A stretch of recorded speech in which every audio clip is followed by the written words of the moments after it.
Assalamualaikum warahmatullahi wabarakatuh. Peace and God blessing beyond you all. Welcome back to my channel at Uma LMP Vanessa. Selamat pagi anak-anakku. Selamat bertemu kembali dengan guru kalian Teti Hindasah di Kama Vanessa, kelas Maya Panjalu Negeri 1. Oke anak-anakku, apa kabarmu hari ini nak? Semoga Allah senantiasa melimpahkan kesehatan, keberkahan, kelancaran untuk kita semua. Oke, masih di Kama Vanessa dalam situasi masa pandemi, Ibu juga mengingatkan jangan lupa selalu taat protokol kesehatan. Minimal memakai masker. Dan kalian yang stay at home, mari kita belajar seperti biasa meskipun kita tidak bisa tatap muka secara langsung. Oke anak-anakku, mari kita mulai pembelajaran kita hari ini dengan membaca doa terlebih dahulu. Berdoa disilahkan.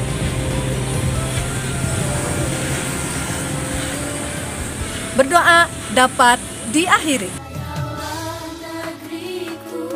Bangkitlah bangsaku, angkatlah panjimu, satukan mimpimu yang tak akan padam, mendapat cita adil dan makmur, sejahtera Indonesia.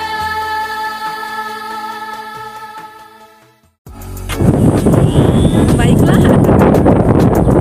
kegiatan pembelajaran hari ini untuk kompetensi dasarnya adalah kalian diharapkan memahami proses perumusan dan penetapan Pancasila sebagai dasar negara. Dan indeks pencapaian kompetensinya adalah kalian diharapkan mampu mendeskripsikan penetapan Pancasila sebagai dasar negara.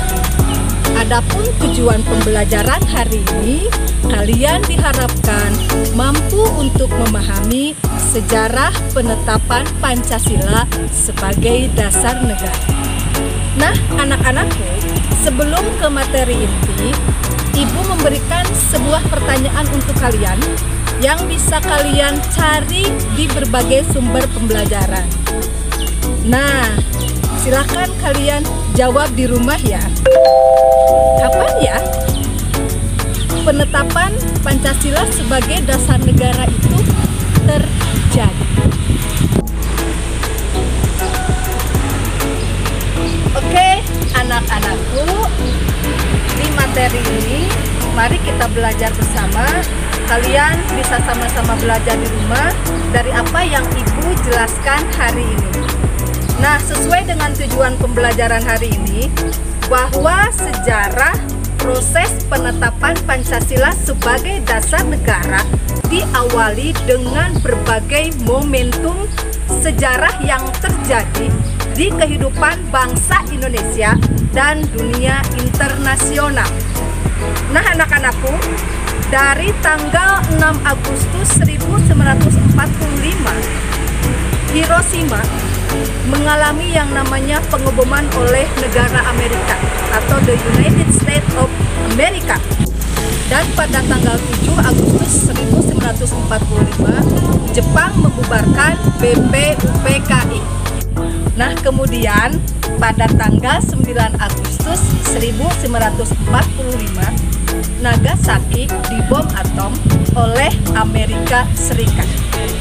Pada tanggal yang sama, seorang jenderal dari pemerintahan Jepang yang bernama Jenderal Terauchi membentuk sebuah badan baru yang disebut dengan PPKI, kepanjangan dari Panitia Persiapan Kemerdekaan Indonesia, atau yang lebih dikenal dengan sebutan Yokuritsu Junbi Inkai. Nah, anak-anakku, pada awal pembentukan PPKI, anggotanya berjumlah 21 orang. Kemudian ada penambahan jumlah anggota sebanyak 6 orang sehingga menjadi 27 anggota PPKI. Perubahan ini memberikan nilai yang sangat baik karena dengan perubahan ini PPKI dibentuk oleh bangsa Indonesia secara murni yang bertujuan untuk mempersiapkan kemerdekaan NKRI. Dilanjutkan pada tanggal 15 Agustus 1945, di mana Jepang menyerah pada Sekutu. Dan puncak momentum yakni pada tanggal 17 Agustus 1945. Insya Allah juga kalian tahu, pada tanggal itu bangsa Indonesia memproklamasikan kemerdekaannya sebagai sebuah negara yang merdeka. Nah, kemudian pada tanggal 18 Agustus 1945, PPKI mengadakan sidang, melaksanakan sidang dari pukul 11.30 sampai dengan pukul 16:12 dengan dipimpin oleh ketua PPKI-nya sendiri, yakni Insinyur Soekarno. Dalam sidang PPKI ini menghasilkan 3 keputusan. 1. Menetapkan Undang-Undang Dasar Negara Republik Indonesia tahun 1945. Yang kedua, memilih presiden dan wakil presiden.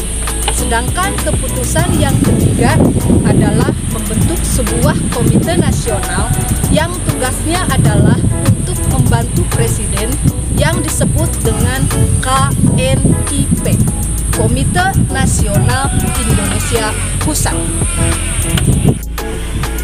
Salah satu keputusan sidang PPKI yakni mengesahkan Undang-Undang Dasar Negara Republik Indonesia tahun 1945 yang dalam pembukaan alinea keempat mencantumkan nilai-nilai dasar Pancasila sebagai dasar negara.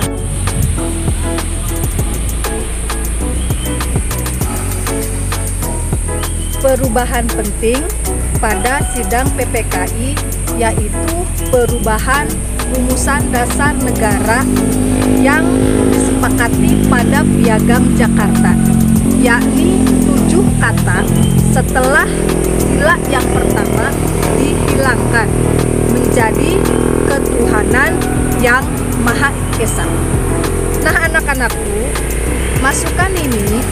berawal dari masukan seorang ofisir Jepang yang bernama Nishijama dengan alasan karena masyarakat Indonesia Timur tidak menyetujui dengan rumusan pertama sila yang pertama dalam konsep Piagam Jakarta.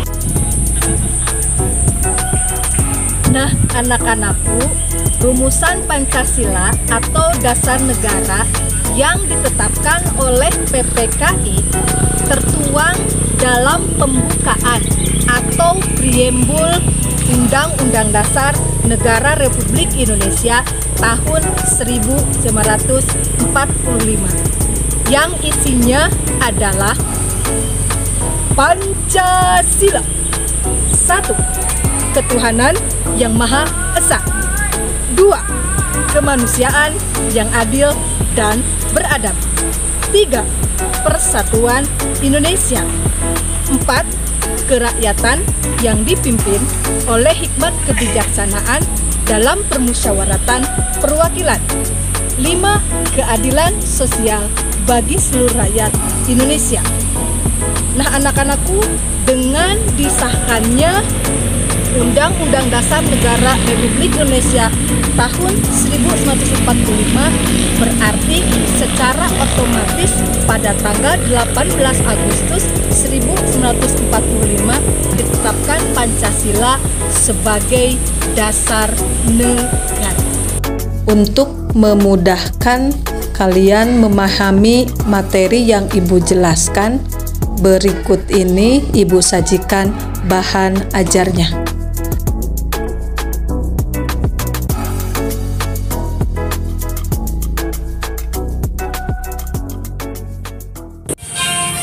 Baiklah anak-anakku, untuk pemaparan materi insya Allah cukup sampai di sini. Mudah-mudahan pembelajaran kita hari ini memberikan manfaat untuk kita semua. Ingat, yang penting pesan dari Ibu untuk kalian semua sebagai generasi muda, mari kita ambil semangat dari para pendiri negara yang sudah berjuang merumuskan dan menetapkan Pancasila sebagai dasar negara.